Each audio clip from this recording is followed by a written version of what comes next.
a listener production.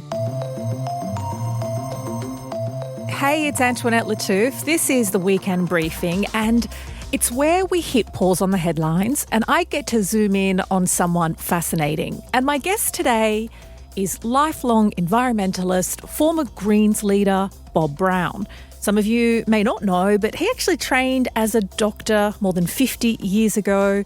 He was also the first openly gay leader of an Australian political party. He's a politician who has been arrested many times in his life, and I guess he's a trailblazer in many ways. And in this chat with Bob, we dive into why he can't and just won't give up on the world and the environment, and also how people like Trump find themselves in such powerful positions. We also examine his relationship with hope and his recent near-death experience. Later in the show, it is the Weekend List with my producer extraordinaire, Helen Smith, and that is your go-to guide on what to watch, see, eat and do, and everything in between. But first, my chat with Bob Brown.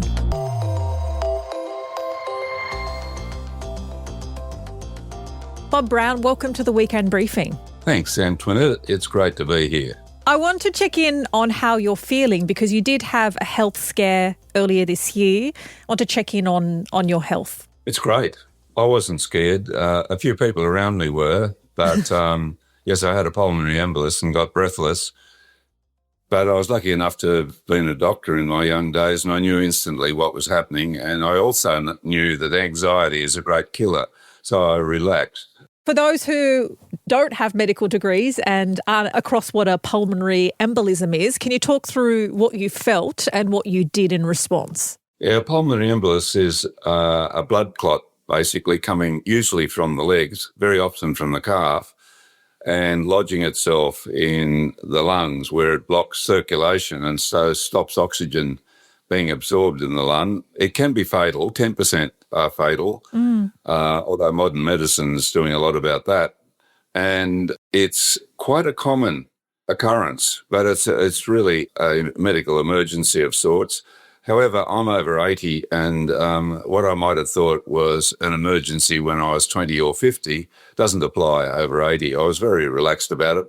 I was with partner Paul out on the coast, and I got him to get some aspirin, which is an anticoagulant. That is a clot dissolver from a nearby chemist, and stayed there for a couple of days before we went to see the doctor.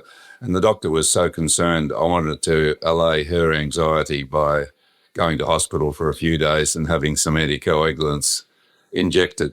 I will say don't try this at home. If you feel what you were feeling, you'd probably recommend, if you're not a doctor, to seek medical advice, because as I understand, you got compression stockings, you took an aspirin, and there was a moment in which you thought, well, I'm over 80, maybe this is it, but I've had a great life. Like, what was it like kind of coming to terms with your mortality and going, well, maybe this is it for me? Well, I've come to terms with that all my life. And yes, you're right. If anybody gets breathless, they should immediately dial for an ambulance. But in my case, I was lucky enough to have the knowledge to know what was going on and to feel very relaxed about it. I have thought about death a lot down through the years, and it's inevitable, but, it's the elixir of life. If we didn't have our forebears dying, we wouldn't be here ourselves. It's as simple as that. And so we, in turn, have to give way for the next generation and the one after that. That's how nature works. And trying to fight it's not... you're fighting a losing battle to start off with. But secondly, when you get to your 80s or 90s, and I have a lot of conversations with people my age about this, you ought to have the opportunity to decide whether or not you're going to go into complicated treatments. For some people, that's good. For other people, no, just let things go, let nature have its way. We're living, as I said, into our 80s or 90s. The average human being, since we evolved as a separate creature a couple of million years ago, has lived to the age of 35. So we're doing pretty well to get to this grand age. I have a feeling you're in the latter. You described two camps. Those will go who will endeavour to prolong their life with complicated intervention, and others who may not. I suspect you fall in the latter of letting nature take its course.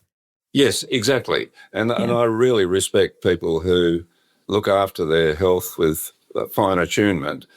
Regular checkups are actually a good thing because they save a lot of expense because you can catch up on early debilitating potential illnesses and get rid of them these days. We're very lucky that way. But you weren't quite done yet. I know you, in that moment, thought, well, if this is it, this is it. But you still had a book to launch. You still had Defiance to launch. Yes, so let's...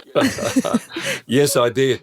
And I was very pleased that that was written with the help, again, of Paul. I write in longhand and he types it up because he's the only one that can read my writing. Yeah. I think 6 years in medical school in Sydney wrecked that. That is the clarity of my writing. But I put together Defiance. It followed a book after I left the Senate a decade ago called Optimism, and it's stories about nature and nature's defenders. Is it a bit of a sequel of sorts? Because, in 2014 you had the semi-memoir Optimism. Now, more than a decade later, it's Defiance. Is that because you're less optimistic? No. I've always had a trio of basic thoughts about life, and that's optimism, because it's much better than pessimism. It gets things done. Pessimism holds you back. Defiance, standing up to the bullies who are legion and who tend to get to the top of decision-making. And, we only got to look around the world at the moment to see that. And the third one, I don't need to write a book about, is kindness, being considerate to others, thinking about those who are coming after us and be kind to them in no less a way than we're kind to ourselves and to our fellow creatures. You have said or suggest that people should avoid anxiousness or the plunderers win. It's hard not to be anxious, though, in the current climate. Yes, it is. And anxiety is a very reasonable reaction to what's going on in the world. And I have people, not least young women, interestingly, in numbers, have come up to me in recent times and said, Bob, why are you optimistic? Why aren't you angry? And first thing I say to them is, well, you're saddled with intelligence. And the old Bertrand Russell dictum is true, Antoinette, and he wrote, British philosopher in the middle of last century, that the trouble with the world is that the stupid are cocksure. And this is, nearly a century before Donald Trump. The trouble with the world is the stupid are cocksure and the intelligent are full of self-doubt. Now, my response to that, to intelligent people, is get over it. Get over what? Get over anxiety and a feeling of depression. I spent 10 years depressed as a young fella during the Cold War, and I think that I see that in young people, and it maybe it's called a reactive depression to what's going on in the world. Maybe that's a thing through which any thoughtful person has to go. But don't stay there too long. Do whatever you can to get yourself out of it. And one of the important things I also tell young people is that if you're going to tackle what's going on in the world, and I'm an active environmentalist and I love working with other people taking action, have fun. Don't wear a hair shirt. Don't make sure you are right down to the last plastic bag. Putting on yourself an enormous obligation to be ethically correct about an environment in which the world's swimming in massive environmental problems. And it's important for young people in particular to get their degree, to go to parties, to find friends, hopefully to find a good companion in life, because that makes life zing, and then to get active. And in particular, not to be knocked around by bullies and people who want you to kneel in front of them. And in the book, I quote Jimi Hendrix, of course, who said, there are evil people around and they want you to be nice and subservient and to bow to them, and they want to spread you out like jello. Well, don't allow that to happen. Don't treat other people as less than yourself, but nor allow other people to put it over you by assuming through title or just through bravado that they are better than you. And despite spending decades advocating for the environment, we have seen inaction after inaction, policy that has little, if any, impact in shifting the needle. that doesn't stop you from remaining hopeful, because you do talk about the 3.5% rule in terms of what it takes to bring about change. Can you explain what that rule is and why that still brings you some hope? It basically comes down to the old Margaret Mead, American anthropologist, dictum that don't believe that a small group of people can't change the world. In fact, nothing ever else did.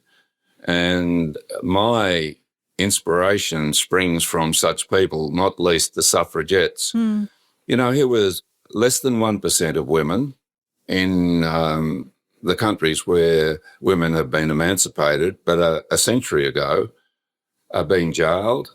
In Britain, women had force-fed through tubes down their noses in jail and humiliated, including by other women, writing how awful this was. And I quote in the book a letter from Martin Luther King, who was campaigning against racism in the United States, written in Birmingham jail.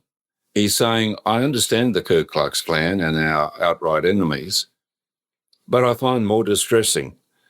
He was a clergyman. My fellow clergy in the Christian and Jewish religions who say, oh, don't break the law, don't break the traces, be subservient, and sooner or later something good will happen. No, it won't. We have to take action if we're going to change the world for the better.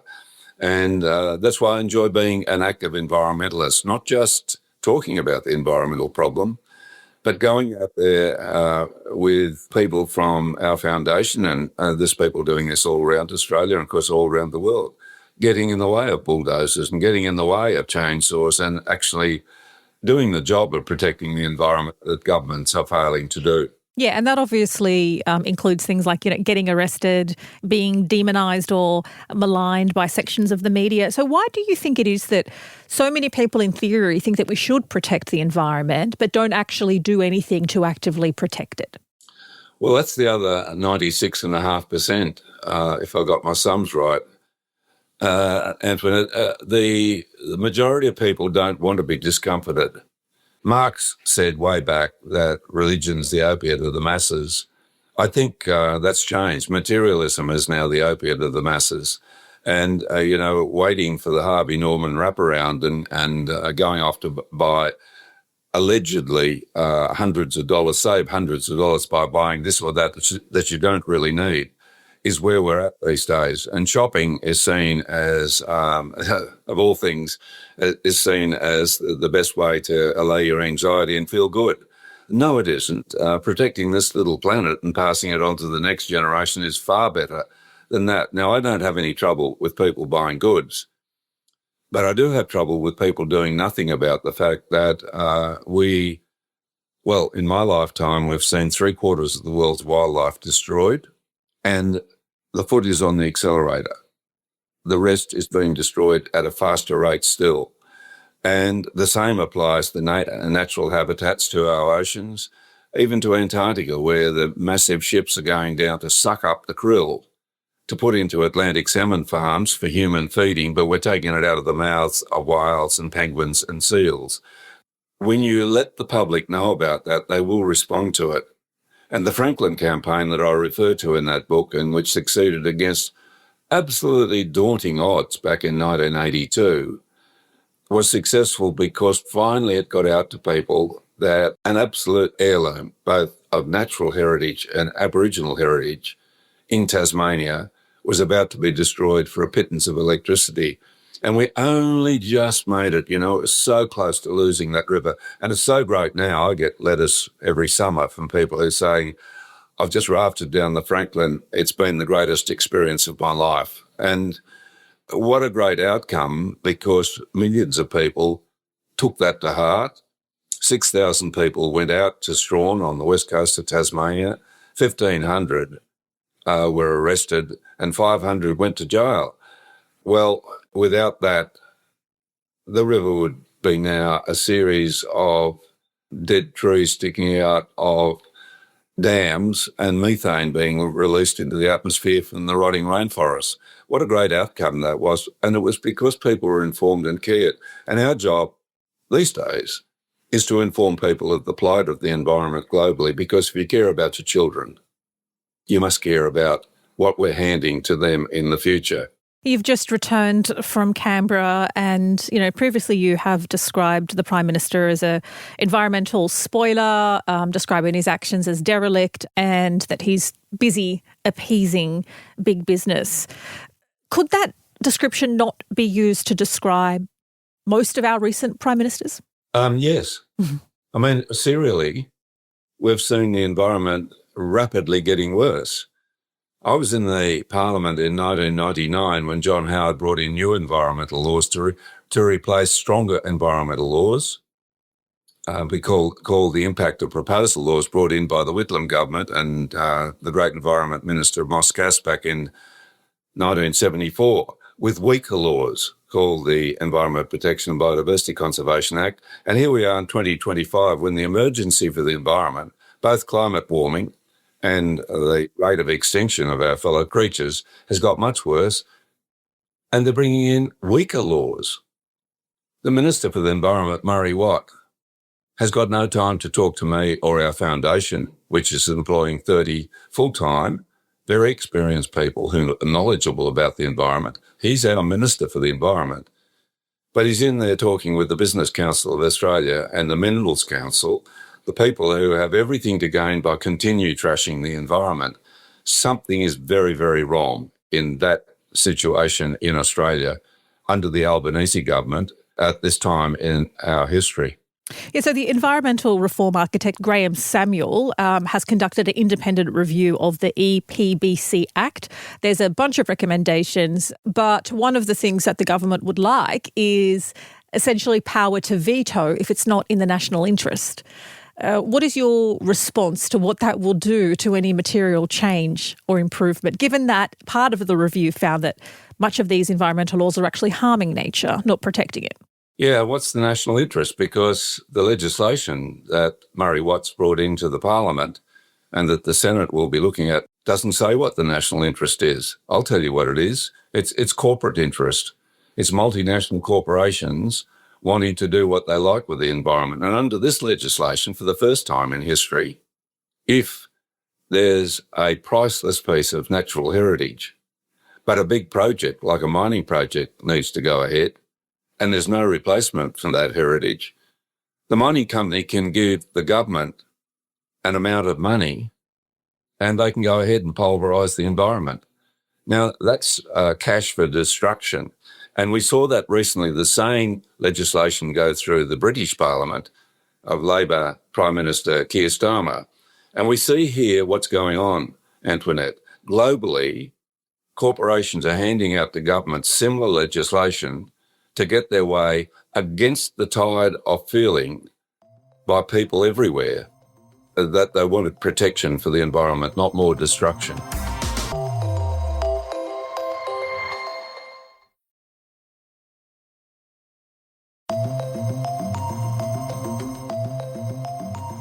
I want to take a moment to reflect on when you were Greens leader and obviously had a more direct say to legislation. There is the criticism that there were times where you perhaps let perfect get in the way of good or good enough when it came to passing or blocking environmental policy. The carbon pollution reduction scheme in 2014, the carbon taxes. When you reflect now on that, do you think accepting good enough perhaps would have been a better option? No, not at all. I mean, that is one of the great Labor myths. They like to say, don't let the perfect get in the way of the good. And the carbon reduction scheme that's talked about there under Kevin Rudd, Penny Wong flew down to Tasmania and met Christine Milne and I. After they did what's happening now, they went first to the Liberals and negotiate the pathetic scheme that would have led to multinational corporations getting billions of taxpayers' money in order to reduce their carbon. And then when the Liberals pulled out of it, once it got into Parliament, they came to the Greens and said, now you pass it. And we said, well, here we've got some amendments to make this, take the burden off the people, for example. And they said, no, accept it as it is. So far from telling us to not let the perfect get in the way of the good, they had something that was bad and they expected us to pass it. And that's currently what's happening in Canberra with this new legislation that Murray Watt is talking with the Liberals, but asking the Greens to be a backstop. Well, that's the corporations having control of both the big parties and the policies they're putting out. But let me say this, that legislation won't protect forests and woodlands, which are the most important habitat for rare and endangered species in Australia, a country where we don't need to be anymore logging those forests. New Zealand stopped it, for example, in 2002. However, there's nothing in this legislation to stop that process. Why is that? Because Labor's subservient to the logging industry here. And, it's time we moved on to a plantation-based industry and stop logging our old growth and our native forests. Now, this is legislation to protect the environment, but really it's being negotiated with corporate interests who don't want the environment protected, even though 80% of Labor voters, according to opinion polls, want native forest logging stopped. So here's Labor even going against, talk about letting the perfect get in the way of the good. Here's Labor going against its own constituency, but it's not until that constituency says, well, we're not going to vote for you if you keep this up. If you keep opening more coal mines and gas fracking in an age of dramatic climate change impacts on our economy as well as our environment, we won't vote for you. And I suspect that at the next election, there'll be a big wave backlash against both the big parties for continuing to mine and export fossil fuels. And, we'll see a huge display of civil obedience by people in Newcastle at rising tide, thousands of people in the world's biggest coal export port standing up to do the government's job for it. Yeah, but you're saying you think that the two major parties will be punished at the next election. Yeah, recent polls are showing that, yes, the coalition is being punished as people move to the right, and Pauline Hanson is polling favourably. Are they going to get the sort of punishment in the direction that will favour productive environmental policy? Yes, because the polls also show that there are now more young voters. It used to be under 24s, but is now under 35s, intend to vote in the future for the Greens, then will vote for the coalition. And I think recent coalition moves are going to just emphasise that revolt by young people to save their own planet and to save their own future against what these corporate subservient big parties, the old parties, are doing. It's time for change. A lot of our listeners are under 35 and care deeply about the environment. We talk about young people needing to get engaged more, or perhaps more people needing to actively fight for the environment. Do you appreciate the difficulties with anti-protest laws becoming even more draconian and criminalising, in particular, environmental protesters? Antoinette, I've got a confession to make. Yes. You're speaking to a criminal. Because I stood in front of a forest which had nesting swift parrots in it. They're critically endangered. They've gone from tens of thousands down to 700 now, and expected there'll be 70 by the end of this decade.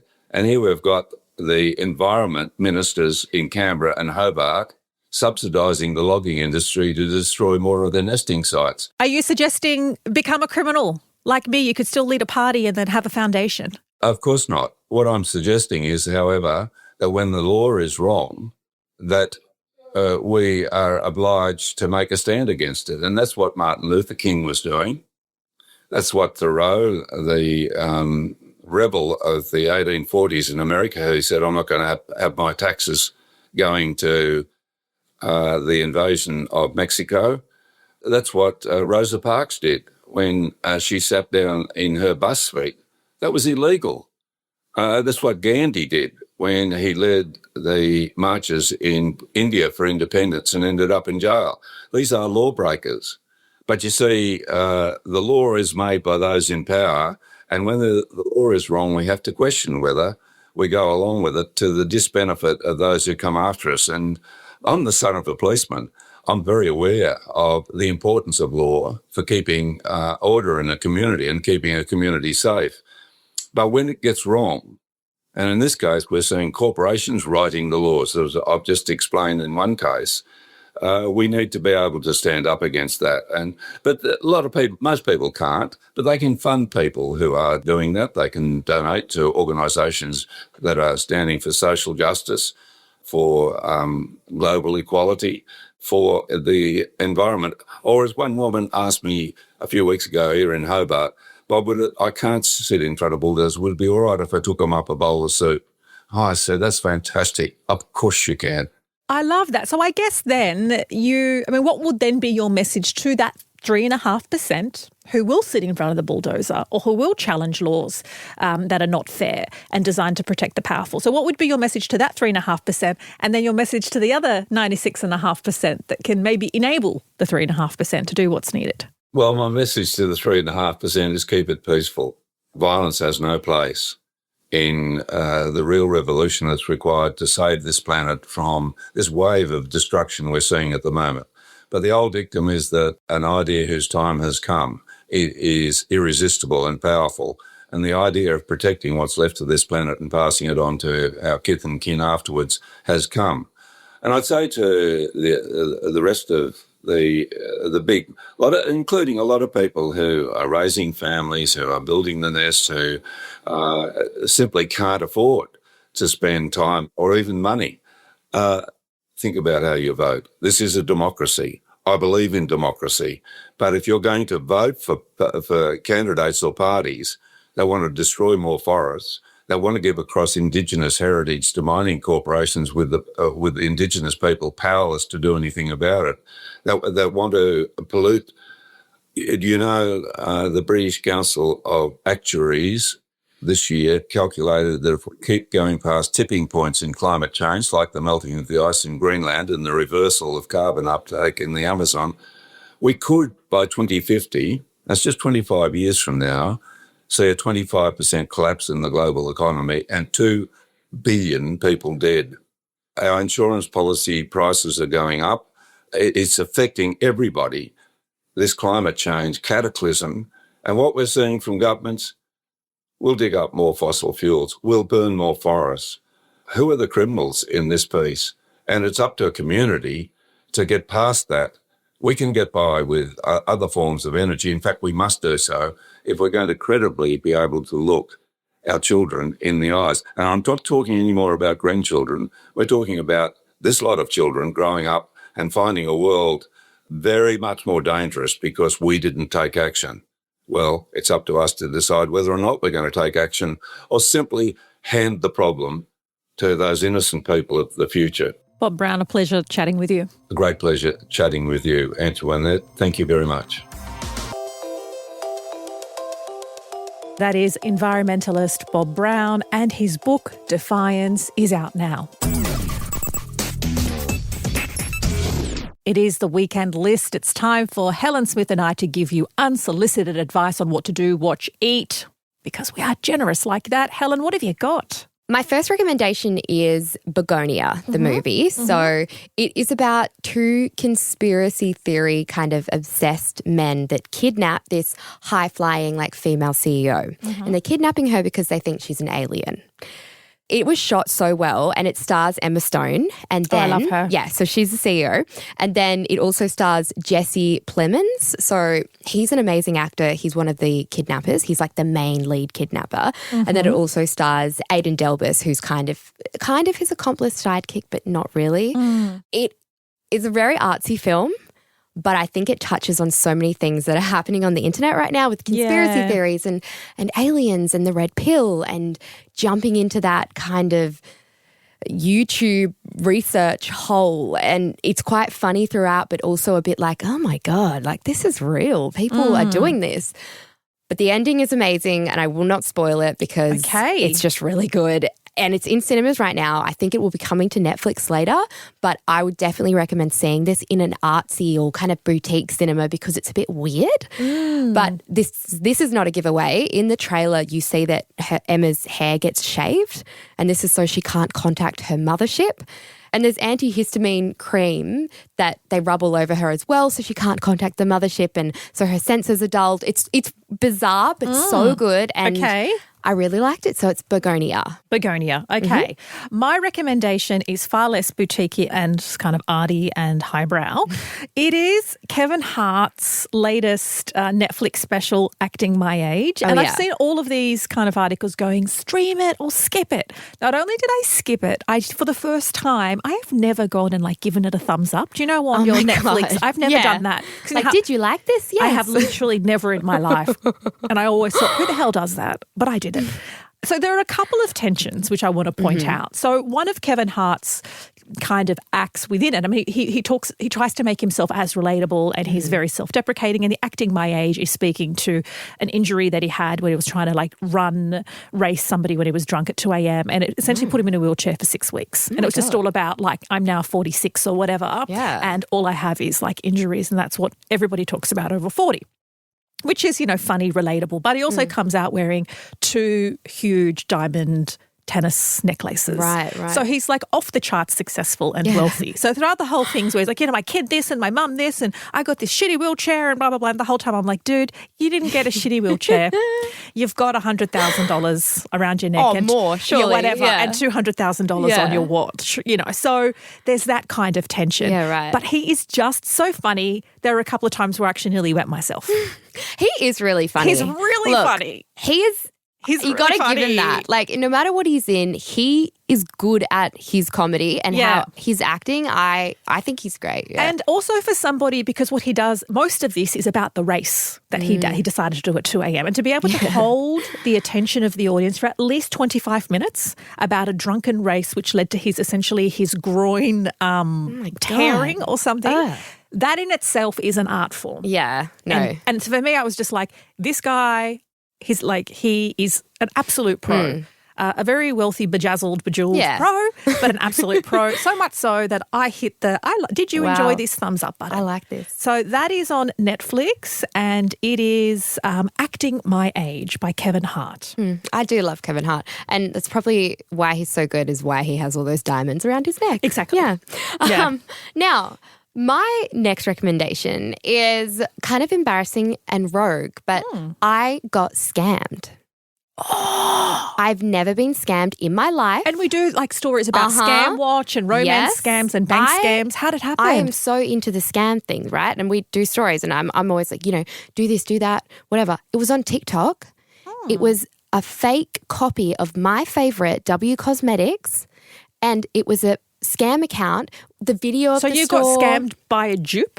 I got scammed by by scammers of W Cosmetics, which is where I get all my Korean beauty skincare from. And it was on TikTok, a video, the click through on TikTok. Yeah. I clicked through, exactly the same as the website, identical. Everything was identical. And it's because, the sales are all happening at the moment. So my recommendation is, if it looks too good to be true, it probably is. So what happened? Did you not get the product? Did they just take your money? Well, I got my money back. I disputed it straight away the next day because W Cosmetics posted it on their Instagram. But the only thing that was different was 2 letters in the URL. And no one, honestly, when I'm fast shopping online and I have my credit card details kind of on whatever those platforms are, and it just fills it in.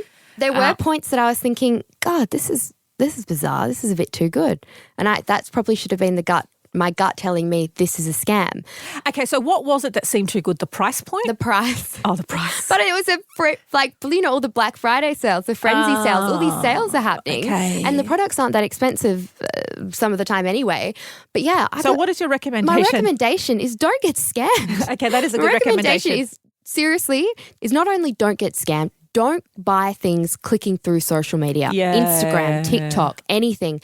If it is, go directly to Google or whatever you're doing, type it in and go to the website directly from the server, and always check the URL. I know I checked it, I glanced it, but check every single thing and click into that URL, and when it expands, double check that. So that's my recommendation. Be alert and aware with all of the sales going on at the moment. So be alert and alarmed. Alert and alarmed because I got scammed and I never got scammed. Okay. But yeah, that's my rec. All right.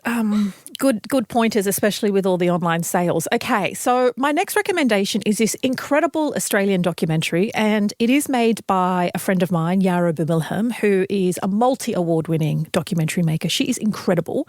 Her latest film is actually out for general cinematic release at the moment. So I went and watched it. I watched a preview screening a couple of months ago, and it's won so many awards since. It's called Yurlu Country, Yurlu Country.